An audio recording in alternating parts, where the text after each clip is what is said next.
normally I would say good morning, but it's not morning, it's evening, because this is another redo reading. I've been working on moving or copying my live streams, my daily live streams to the YouTube channel so I can organize them into playlists and things like that to make them a little more useful to me and easier for people to find.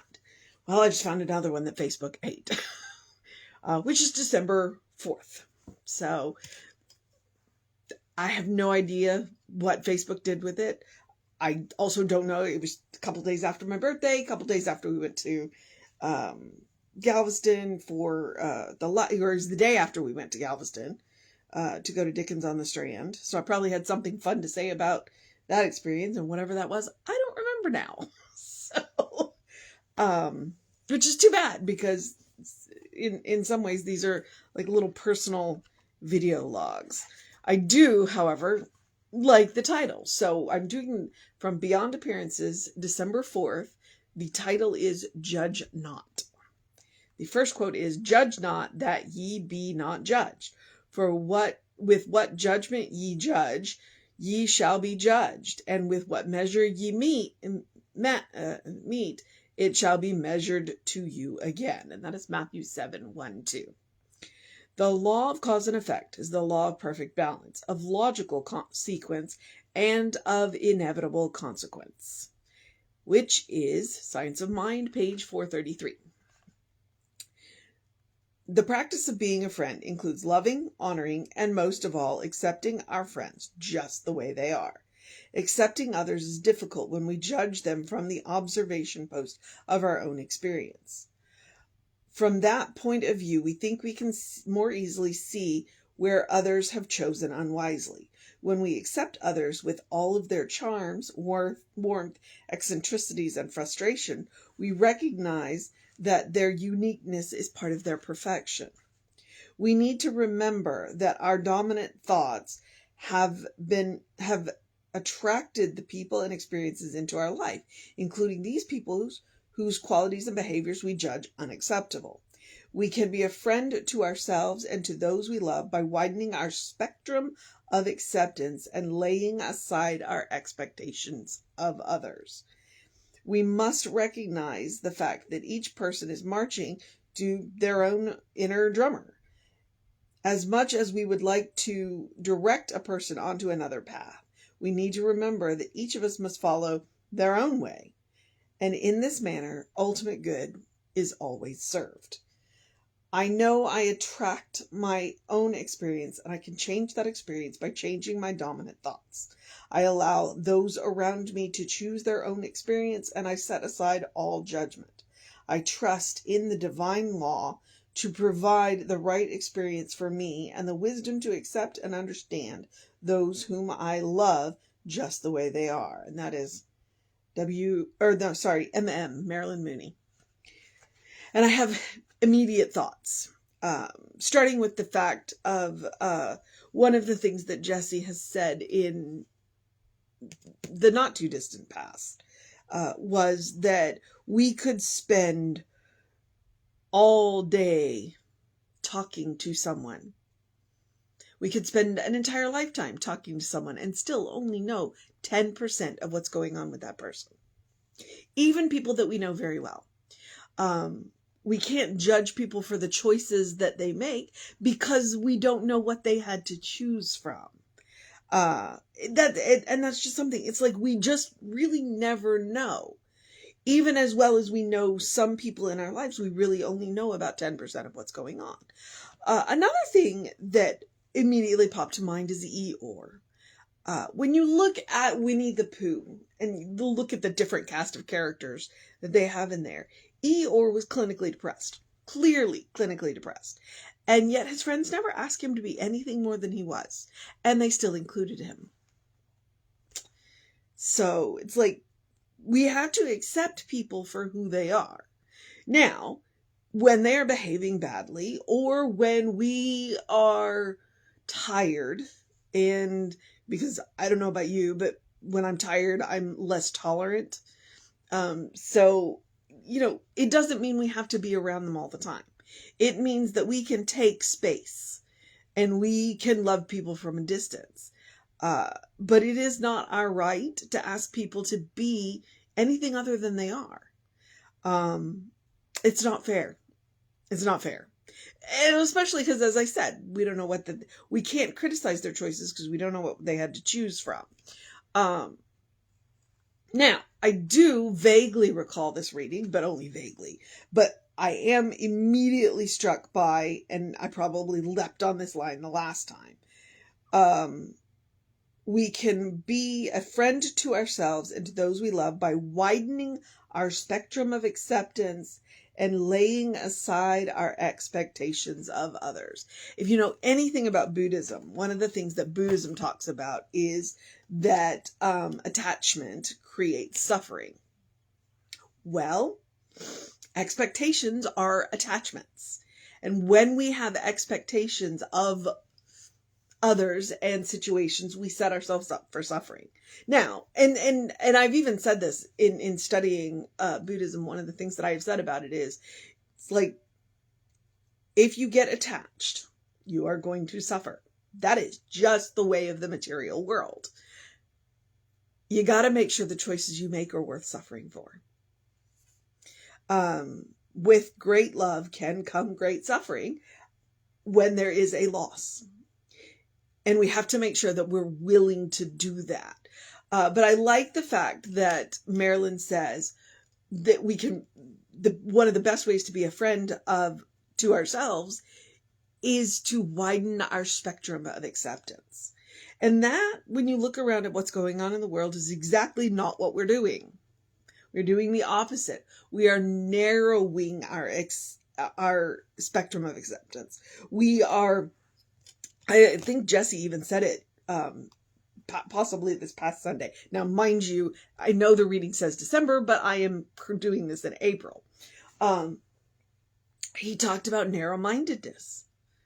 And that's one of those things. And it's one of the reasons why I appreciate having grown up as a military brat, having moved around the country. I've lived in different parts of the country. I've even visited other countries, I know people from a wide variety of religions and backgrounds and cultures, and I appreciate that. And so I have a wide spectrum of acceptance. There's a whole lot of difference that I can accept, and not just accept, but celebrate. I enjoy that. I don't want everybody to look like me and think like me. I would like everybody to be compassionate and kind and loving, in their own ways. But even there, that's me wishing. So I do have a wide spectrum of acceptance. Do I put up with bad behavior? No, I don't. But do I try and change people? Generally, no. Okay, everybody will fall into it every now and again. But I don't try and change people because it's not my job. My job is to love them and accept them for who they are, but allow them to change if they choose. You can't freeze people into when you meet them, you can't freeze them into who they are. People are going to grow and people are going to change, and sometimes they change away from you, and you got to be willing to let them go. But that's the grace of, that I get to have all of these wonderful experiences with all of these different kinds of people because I have that wide spectrum of acceptance. I know an amazing variety of people, and I've gotten to do an amazing variety of things because of this. And so, do I judge? Occasionally. I try and keep it to myself when I do. I mean, I've got a couple of pretty strident, things that I don't think are acceptable, but it's not my place to tell people. So I don't. And judge not, lest you be judged. That we hear that thrown around a lot. It's like, if you're going to hold somebody up to a specific standard, then you've got to be willing to live up to that standard for yourself. So, and that gets dicey. So it's like, let's just widen our spectrum of acceptance. Let's let people be who they are. Let's choose who we want to be in close relationship with.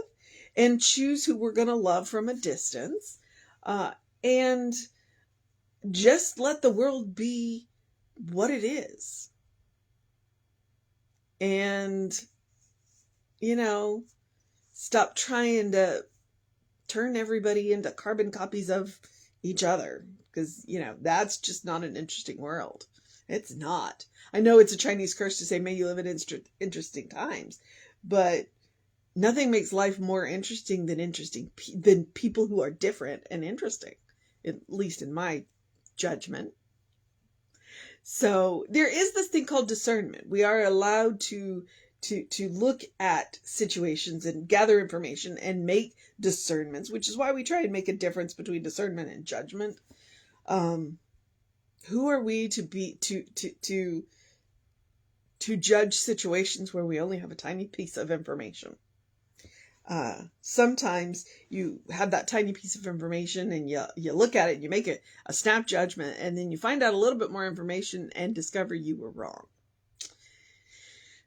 So I'm going to take Marilyn Mooney's advice, and you already know the mission today because I love the sentence. I absolutely love the sentence. And I'm not going to be judge not, least ye, to judge it.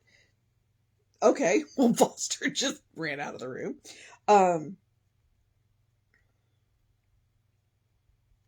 Our dominant thoughts have attracted people and experiences into our life, including those people whose qualities and behavior as we judge unacceptable. Well, why are they in our lives? And what do we need to change to move them out of our lives? We can be a friend to ourselves and those we love by widening our spectrum of acceptance and laying aside our expectations of others. One of the hardest things for children is to live up to the expectations of their parents, especially when the expectations of the parents do not align with the dreams of the child. And that's hard. That is hard. And I am not a parent, but I have watched this happen. I have watched so many times. And then I've also watched these parents who have looked at their child and said, whatever it is you want to do, we'll support you. So the mission today, should we choose to accept it, is to widen our spectrum of acceptance and lay aside our expectations of others. All right. I've already given you all of the reasons, including the Buddhist reason for laying aside your expectations. Let people be who they are and let things unfold the way they will. It doesn't mean you don't make plans. It doesn't mean you don't have boundaries. It doesn't mean that you don't, call people on their, what I didn't say, stuff. Call people on their stuff. It's not so bad I'm not on the Creative Life page right now. But, the greatest gift that you can give to yourself and others is to let people be who they are.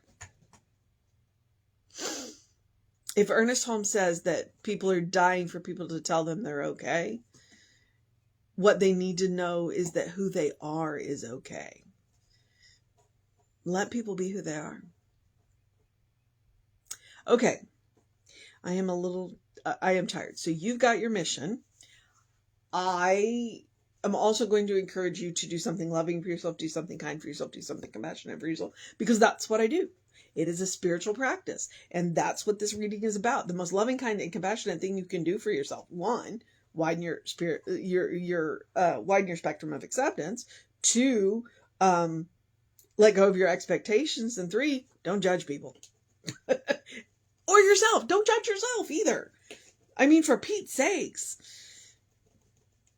Even when we have all of the information that we have, sometimes we still make choices that make us go, wait, what was I thinking? Sometimes we do get caught up in the narrow-mindedness of the world. So I would say, relax.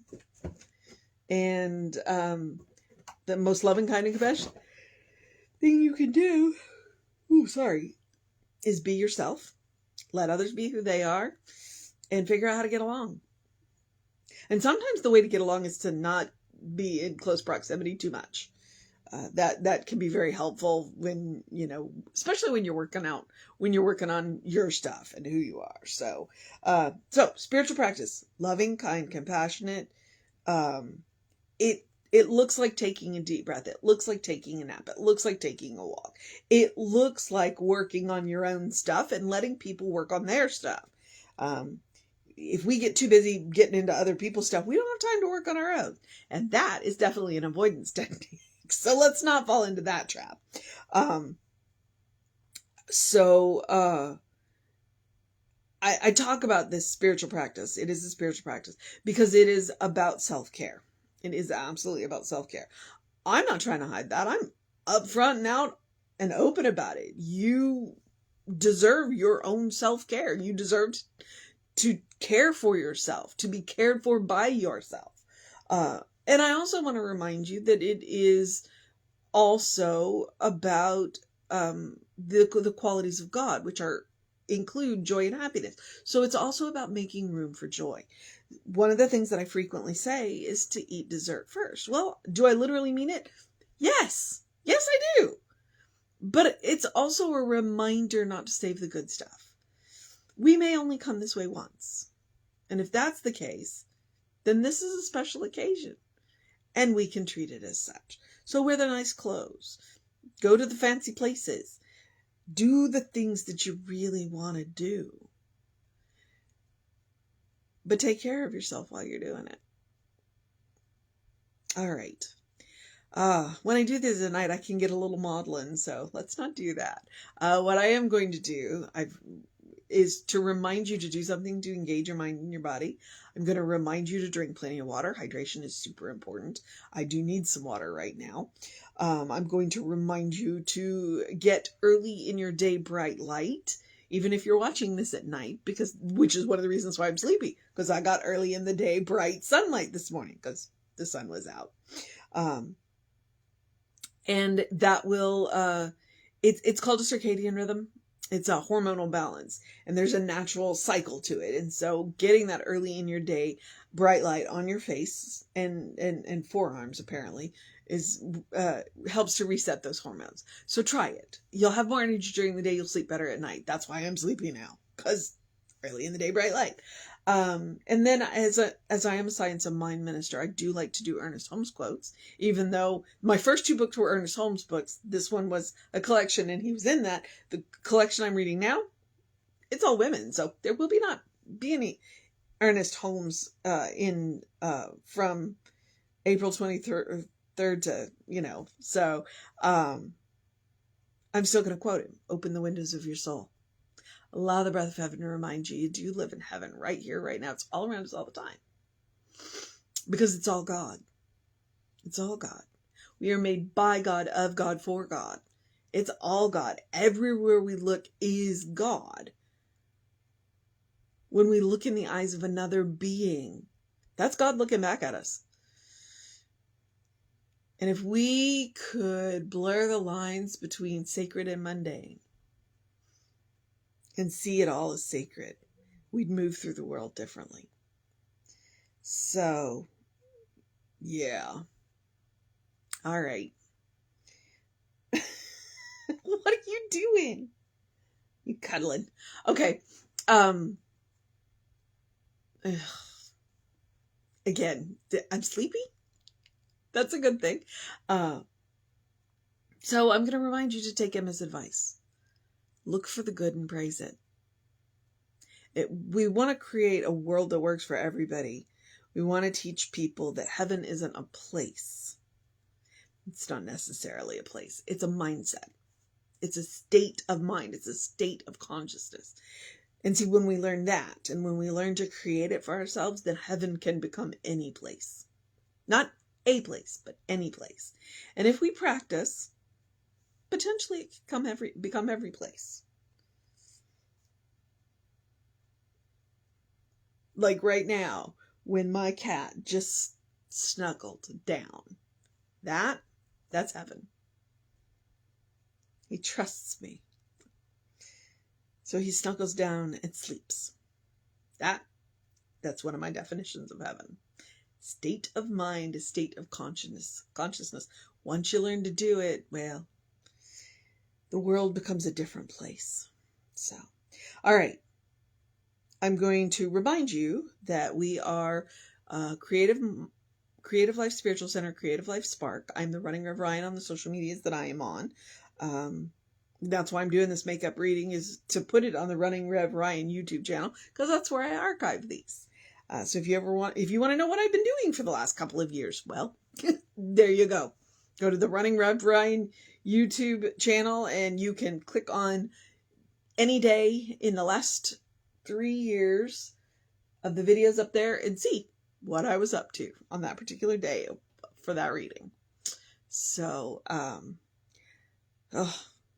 if you want to know what's going on with the center, email info@creativelife.org.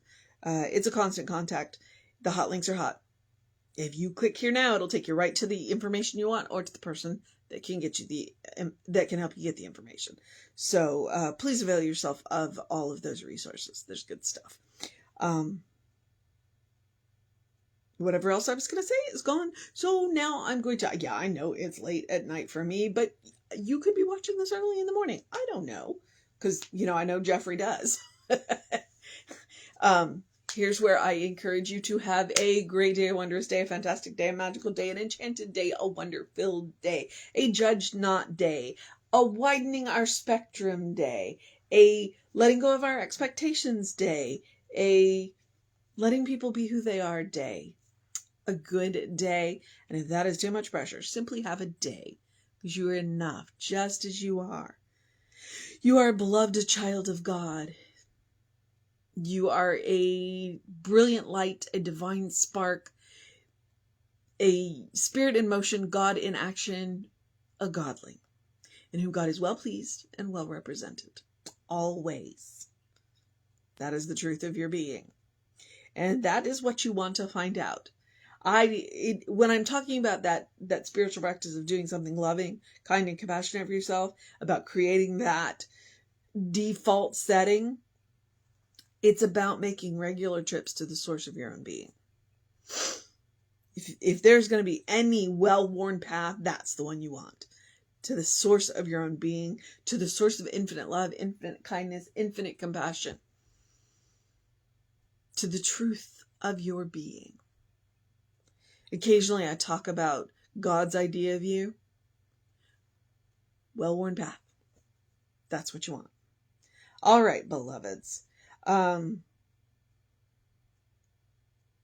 going to remind you that Reverend David should be on Facebook Live around 5 p.m. with you. Now, that's on the Creative Life Spiritual Center, since this is a makeup. I'm just habit here. I will be back on Facebook Live around 9 a.m., 9:15. And I might still be doing that, depending on what year you're watching this. So go find out. Take care of yourself. Know that you are loved, and I will see you next time.